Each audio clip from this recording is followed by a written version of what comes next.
Bonjour à tous, bienvenue au Digital Talk Emerging Mediterranean. Nous sommes très heureux de vous retrouver pour cet après-midi digital consacré aux grands enjeux de la tech en Méditerranée. Après un été très studieux, nous allons donc retrouver nos 10 finalistes que nous avons sélectionnés, on le rappelle, au cours d'un bootcamp intensif de 3 jours, déjà à Casablanca, en juillet dernier. Et elles-mêmes, ces 30 startups, avaient été sélectionnées parmi plus de 300 dossiers. C'est donc les 10 finalistes que vous allez retrouver cet après-midi. Vous pourrez écouter leur pitch, découvrir comment ils ont progressé cet été. Et c'est ce soir, sans plus attendre, à la fin de cet après-midi, que vous connaîtrez les 5 lauréats. Mais surtout, c'est une après-midi qui sera consacrée au débat avec des experts de renom. Et je suis très heureuse d'accueillir tout de suite Samir Abdelkrim, le fondateur du programme, pour vous présenter un petit peu cet après-midi qui nous attend. Merci beaucoup Julie, j'espère que vous m'entendez bien. Et oui, le grand jour est arrivé, le Digital Talk Emerging Mediterranean qui va départager, qui va faire connaître officiellement les 5 lauréats de la promotion 2021 d'Emerging Mediterranean. Le jury est avec nous et cette journée, elle est symboliquement importante parce qu'elle se déroule en duplex entre les 2 rives de la Méditerranée, Casablanca où se trouve Julie, rive sud, et ici Marseille sur la rive nord, pour vous présenter un peu les grands enjeux, bien entendu, de la tech for good en Méditerranée, mais aussi pour découvrir nos startups qui vont pitcher tout cet après-midi. Et donc, c'est à travers ce programme et cette journée que vous allez découvrir un peu nos 10 finalistes et quelles solutions elles proposent aujourd'hui pour résoudre les grands défis méditerranéens, que ce soit dans l'éducation, dans la santé, que ce soit aussi dans les industries créatives et culturelles, pour également trouver des solutions dans la digitalisation des services informels. Les startups vont pitcher tout l'après-midi et le jury, à la fin de cet après-midi, va départager et annoncer les 5 lauréats. Mais avant de commencer, et bien entendu, cet après-midi, ça va être une après-midi de débat de haut niveau sur tous ces grands enjeux. Il est important d'insister sur le programme Emerging Mediterranean. Le point de départ de cette édition 2021, ça a été le bootcamp des 2 rives.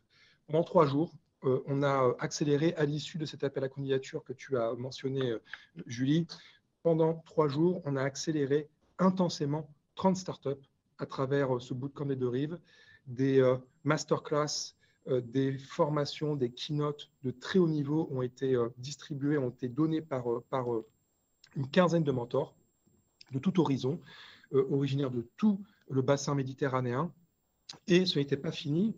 À l'issue de la sélection des 10 finalistes, eh bien, ces 10 finalistes ont continué à travailler tout l'été, parce qu'on a organisé, après le bootcamp des 2 rives et entre juillet et début septembre, les startups cliniques d'été. C'est-à-dire que pendant plusieurs heures, les startups en one-to-one avec un mentor attitré sont allés encore plus loin pour peaufiner notamment leur pitch et leurs propositions de valeur, notamment vis-à-vis des investisseurs. Et vous allez voir dans quelques minutes les premiers pitchs et le résultat de cet accompagnement sur mesure pour chacune de ces startups. Je souhaitais bien sûr revenir sur cette montée en puissance d'Emerging Mediterranean qui a atteint aujourd'hui une notoriété dont nous sommes très fiers. Le programme a fait du chemin depuis le sommet de Rives. Il y a 3 jours, nous accueillons ici à Marseille le président de la République, Emmanuel Macron, qui avait lancé en 2019 le sommet des 2 rives. Il nous donne rendez-vous à nouveau en février 2022 pour la seconde édition du sommet des 2 rives et nous serons là, nous serons présents avec les startups finalistes que nous accompagnons depuis maintenant 2020. Et ce sommet des 2 rives qui a vu naître ce programme Emerging Mediterranean donc, est aujourd'hui à sa 2e édition avec, comme l'a mentionné Julie, cette année plus de 300 candidatures sur un périmètre qui est le périmètre du 5+5, avec une montée en puissance des projets d'entrepreneuriat féminin, de l'entrepreneuriat féminin, ce nouveau moteur de la révolution digitale en Méditerranée. Et quelque part, on voit que cette Méditerranée positive, ce nouveau visage de la Méditerranée qui entreprend, qui trouve des solutions, qui avance, qui est en marche, eh bien cette Méditerranée n'attend pas. Elle est déjà en mouvement et c'est ce que nous voulons montrer et illustrer aujourd'hui avec cette seconde édition d'Emerging Mediterranean. Et avant de lancer officiellement le programme et les premières interventions, je tenais quand même aussi à remercier nos partenaires, à commencer par Monsieur l'ambassadeur Karim Amelal et la délégation interministérielle à la Méditerranée. Je remercie également l'Agence française de développement qui nous soutient depuis le début, le Sommet des Deux Rives. Je remercie également, bien entendu, nos partenaires terrain, c'est très important. Je pense ici à Casablanca, à la Startup Factory, je pense au Technoparc de Casablanca, je pense également à l'APEBI, mais je pense également pour la Mauritanie, à la Jeune Chambre de commerce de Mauritanie et à l'incubateur Adina Rimtik.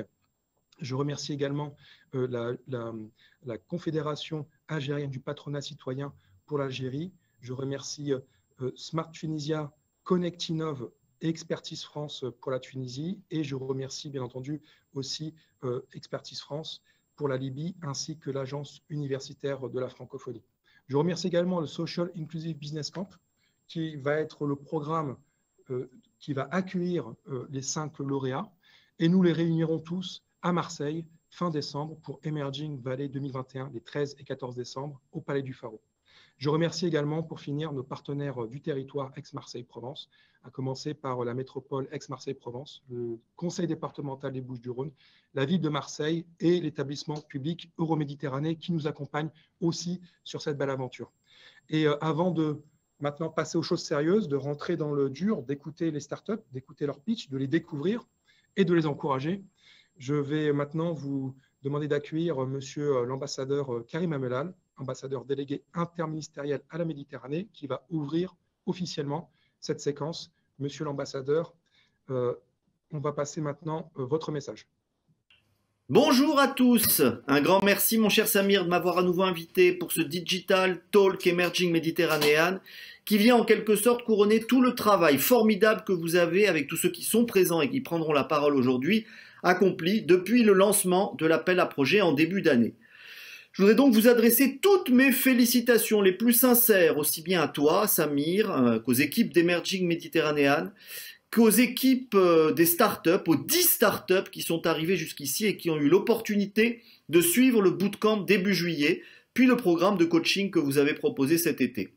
Les 10 startups sélectionnées aujourd'hui sur les 300 candidatures reçues, c'est très important et tout à fait formidable, incarnent véritablement cette Méditerranée que nous souhaitons promouvoir, une Méditerranée faite de solutions, malgré tous les problèmes, toutes les difficultés, tous les défis auxquels elle est confrontée. Une Méditerranée qui est une source d'inspiration pour nous tous et surtout une Méditerranée tournée vers l'avenir, vers des solutions. Une Méditerranée qui regorge de talents et de nouvelles idées pour accompagner son évolution vers les grands enjeux de demain dont bien évidemment le digital fait partie. C'est en tout cas cette Méditerranée que nous continuerons pour notre part de pousser dans le cadre du dialogue des deux rives que nous avons lancé en 2019 et qu'Emerging Mediterranean incarne, rappelle et démontre toujours un peu plus chaque année. Je crois qu'un certain nombre d'enjeux seront abordés aujourd'hui en présence de nombreux entrepreneurs, de nombreux incubateurs, mais surtout en présence de très nombreuses actrices de l'innovation puisque 8 des 10 sélectionnés pour les pitchs d'aujourd'hui sont des entrepreneuses. Ces actrices sont l'illustration que nous devons, et c'est d'ailleurs le cas aujourd'hui à travers les 2 séances de débat qui sont prévues autour de la tech et de l'entrepreneuriat féminin, nourrir et promouvoir autant que possible la réflexion autour d'une Méditerranée qui soit plus inclusive, qui donne des opportunités au plus grand nombre. Ces 2 questions seront d'ailleurs au cœur du nouveau forum de la Méditerranée qui était initialement prévu pour le mois de novembre, et qui a été, sur la décision du président de la République, reporté au mois de février prochain et auquel Emerging Mediterranean et l'ensemble des partenaires présents aujourd'hui contribueront naturellement étroitement.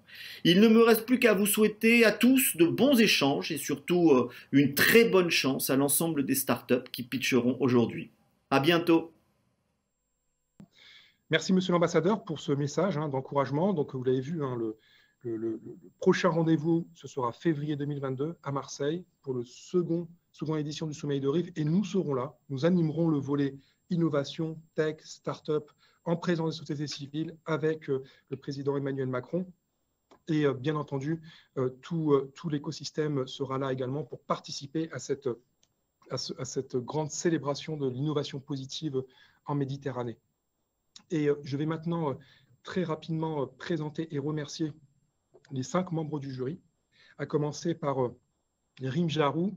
Vous allez voir, je pense, leur image à l'écran. Rim Jarou, qui est la directrice de Smart Tunisia, qui est un partenaire de longue date, qui nous accompagne depuis longtemps et que nous remercions de représenter la Tunisie dans notre jury.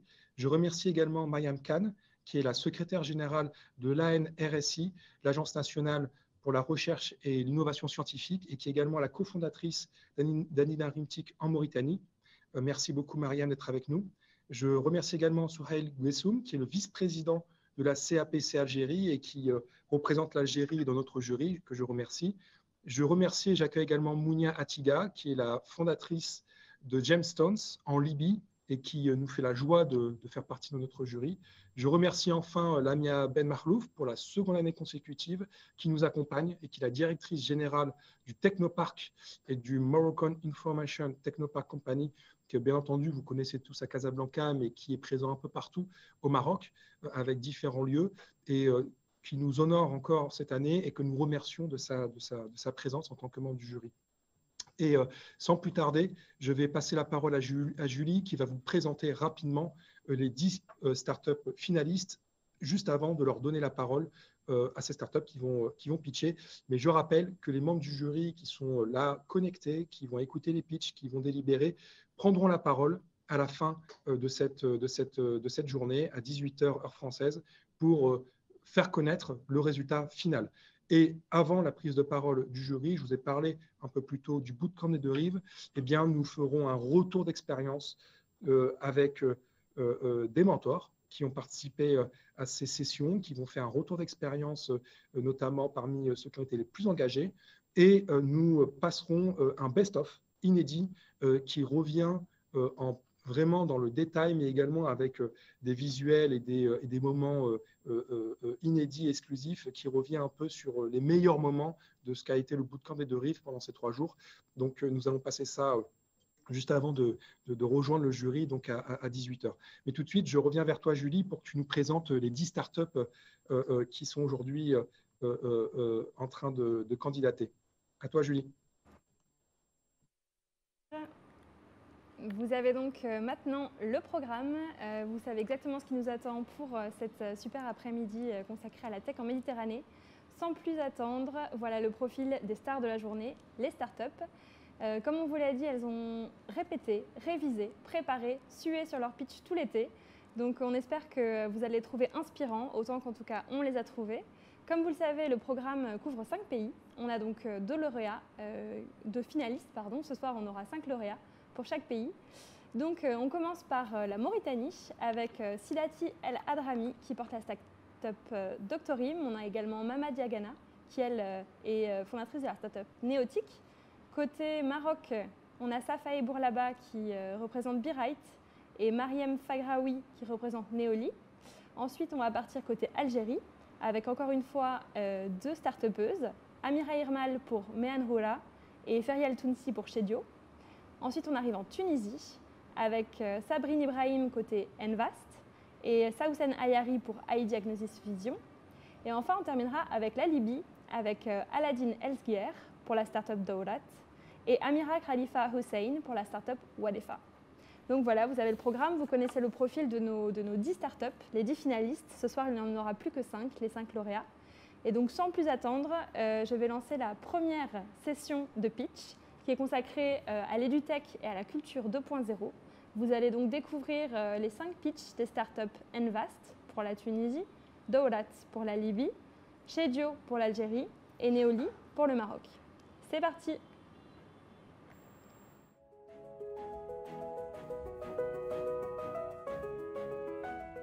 Bonjour, je suis Sabrine Ibrahim, CEO cofondatrice de Envast, une EdTech startup qui vise à démocratiser l'éducation adaptée, de qualité et accessible. Aujourd'hui, nous faisons face malheureusement à un système éducatif qui est déficient et classique, que le PISA, Programme international de suivi des acquis des élèves, a classé au-dessus de la moyenne internationale. Pour ces raisons, nous avons créé ClassQuiz. ClassQuiz est une plateforme web et mobile qui offre un apprentissage ludique, de qualité et accessible. Grâce à son contenu préparé par des pédagogues expérimentés conformément au programme scolaire, un contenu qui est présenté sous une forme ludique, interactive et gamifiée qui attire l'attention des élèves. ClassQuiz peut être utilisé pour la révision à la maison et l'apprentissage à la maison n'importe où et à tout moment, comme elle permet aux parents de suivre l'évolution de leurs élèves. Elle est disponible sur n'importe quel device, sur un site web et sur les stores des applications mobiles. Avec ce projet, nous visons aujourd'hui le marché de l'éducation primaire en Afrique et dans la zone MENA, qui compte en Tunisie 1 million d'élèves, en Afrique 55 millions d'élèves qui ont accès à Internet. C'est un marché qui atteindra la valeur de 1,8 billion de dollars d'ici 2024 pour le marché de l'Afrique seulement. Notre business model est réparti sur 2 segments clients. Premier, un segment B2C. Nos clients sont les parents qui payent les frais d'abonnement à notre contenu freemium. Ce segment compte 70% de notre chiffre d'affaires. Le deuxième segment B2B, nos clients sont des fondations et des ONG qui payent les frais de création d'un contenu spécifique. Ce segment représente 30% de notre chiffre d'affaires. Aujourd'hui, nous avons eu une traction pour notre segment B2C. Alors, on compte 4000 exercices interactifs sur la plateforme. On a dépassé 70 000 téléchargements pour l'application mobile. Depuis septembre 2021 jusqu'à aujourd'hui, nous avons atteint 3000 clients payants. Notre chiffre d'affaires mensuel il est en croissance moyenne de 30%. Vous voyez sur la courbe l'allure de la croissance de notre chiffre d'affaires mensuel depuis juin 2020 jusqu'à juin 2021. Nous avons eu également une traction B2B. Nous avons arrivé à convaincre des partenaires de renommée tels que la Fondation Orange, l'Institut français et Zitouna Bank à joindre notre aventure et à collaborer avec nous. Aujourd'hui, tout ce travail est mené par une équipe multidisciplinaire jeune, motivée et passionnée, répartie sur 3 départements, technique, marketing et pédagogique, qui collaborent avec des pédagogues expérimentés pour offrir le meilleur contenu et le meilleur service à nos élèves et nos parents. Aujourd'hui, nous espérons être lauréats de ce programme pour avoir des opportunités de croissance telles que l'accompagnement, le networking et le financement. Je vous invite alors à soutenir ClassQuiz et Envast et créer avec nous une meilleure éducation pour la génération d'avenir. Merci beaucoup.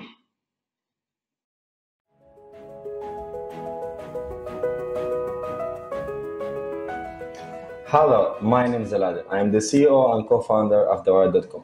Dawad.com is an e-learning platform that provides an educational content and working on filling the gap and decreasing the distance between university students and teachers.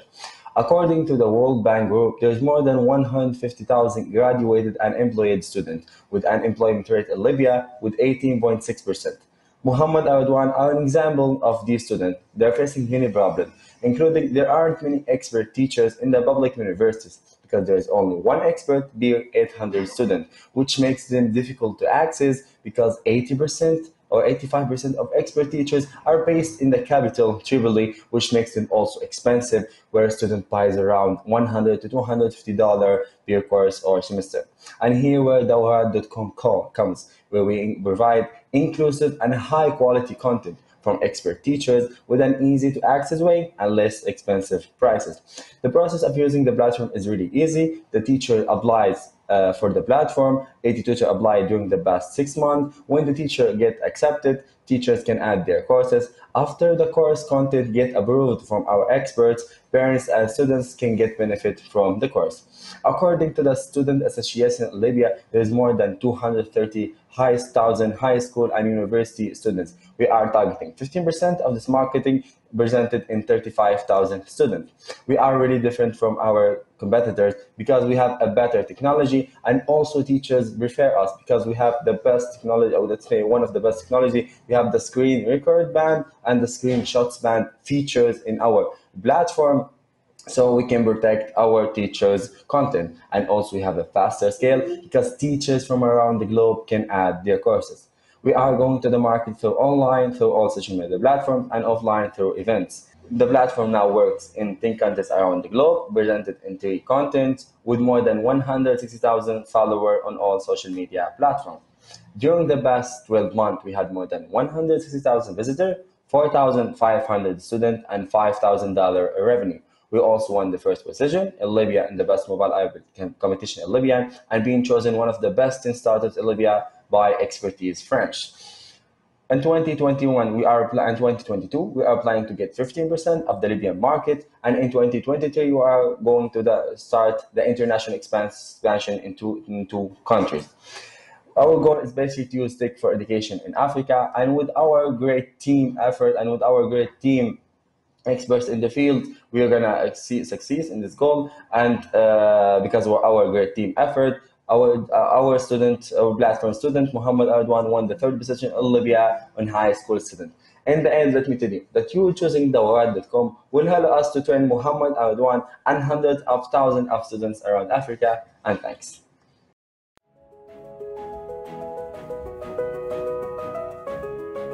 Bonjour, je suis Falia El-Tounsi, cofondatrice de Shedio. Nous créons du contenu immersif pour la réalité virtuelle et augmentée au service du tourisme et du patrimoine culturel. 1038 sites historiques classés en Algérie et 7 sites inscrits au patrimoine mondial. Sur un panel de 60 personnes interrogées, 80% ne les ont jamais visités et plus de 70% ne les connaissent pas. Pour différentes raisons, éloignement, dégradation, manque de valorisation. Nous répondons à quelques-unes de ces problématiques liées au secteur avec la technologie. Une technologie qui est en pleine émergence. La reproduction, reconstitution 3D des sites historiques, archéologiques, monuments, objets à leur état d'origine. Pour valoriser, démocratiser et sensibiliser, mais aussi pour créer un tourisme culturel et un tourisme alternatif, plus connecté, plus flexible. Je vous parlais de la construction 3D comme solution. Nous rajoutons à cela une diffusion multiplateforme, du smartphone au casque VR, en passant par la télévision. Oui, c'est l'ère de la tech for good. Notre contenu est destiné aux professionnels comme aux particuliers passionnés de la culture ou amateurs d'histoire, de l'expatrié qui veut montrer les richesses de son pays à ses enfants, au musée qui veut surprendre ses visiteurs. Je l'ai déjà mentionné, nous servons de la technologie qui est en pleine émergence. La réalité virtuelle, destinée avant au gaming, elle se démocratise pour servir dans énormément de domaines. Preuve en est, 48% de croissance mondiale en une année. Notre marché est en pleine transition technologique. Les acteurs sont peu, mais performants. C'est pour ça que nous nous sommes positionnés sur un secteur spécifique, culture, patrimoine et tourisme. Nous sommes différents par rapport à nos concurrents, commençons déjà par notre équipe, design, reconstitution historique professionnelle de la 3D et de la VR, management. Ce sont les caractéristiques qui composent Shedio, mais aussi notre contenu spécifique et adaptable, et pas des moindres. Notre relation client qui est une relation basée sur la confiance. Oui, la confiance, on nous l'a donnée en 4 mois d'existence avec peu de moyens. Nous avons déjà des projets en cours, des partenaires professionnels du secteur qui nous accompagnent. Nous avons une grande vision d'avenir. Devenir leader de la reconstruction numérique patrimoniale et culturelle. Et de grandes ambitions, ouvrir des salles VR et créer des événements numériques consacrés à la culture et au patrimoine d'ici 2 ans.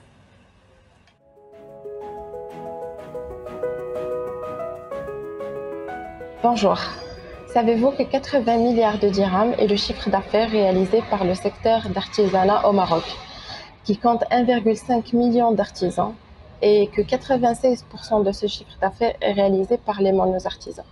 Pour ces artisans qui participent pourtant à l'ordre de 8% du PIB marocain, l'accès au marché international est très limité et reste géré par les intermédiaires qui peuvent y accéder. Ces artisans n'ont principalement pas de statut juridique, donc il est presque impossible pour eux de gérer des opérations de logistique, sans oublier l'absence des données de la consommation chez les artisans en termes de design, de matériaux, etc. Neoli est donc la marketplace des mono-artisans. Grâce à nos services personnalisés qui prennent en considération leurs contraintes, on leur permet d'exister, mais on permet de réhabiliter le statut d'artisans au rang d'acteurs économiques. Nous les accompagnons afin qu'ils puissent satisfaire une clientèle internationale avec un service aux normes mondiales et une offre complète. Donc aujourd'hui, nous avons développé in-house une marketplace et nous avons backé le tout avec un ERP pour la traçabilité des opérations. Et nous comptons une communauté d'une 60aine d'artisans et de coopératives avec des boutiques qui représentent l'univers de chacun. Et nous stockons chez nous un peu plus de 1000 références dans notre plateforme logistique à Marrakech. Entre l'artisan et vous, il n'y a qu'un seul intermédiaire, ce qui permet à Neoli d'être viable avec 25% de commission grâce à la mutualisation technologique et logistique. D'ailleurs, nos chiffres en témoignent. L'intégration de bout en bout de la chaîne de valeur et nos efforts avec l'artisan et sur les produits permet à Nioli une forte croissance avec 75% qui revient à l'artisan, ce qui témoigne vraiment de l'engagement de Nioli au niveau de l'écosystème. Nos actions futures se regroupent dans 3 volets. On a le volet marché avec un marketing piloté par les données de consommation, un marketing pour la clientèle B2B. On a notre offre qui se fera diversifier avec l'ouverture de d'autres hubs au Maroc en cours et le lancement et l'attaque du marché africain avec des hubs subsahariens. Et aussi, nous allons dématérialiser l'ensemble de nos processus autour de notre terrain sur les solutions déjà en place. Donc, notre force aujourd'hui est notre communauté et aussi le stockage la disponibilité de nos stocks qui assure la satisfaction des clients. Donc, grâce à nos expertises très complémentaires, aujourd'hui, vous êtes en mesure d'acquérir d'objets d'artisanat africain partout dans le monde en ayant l'assurance de contribuer au développement économique.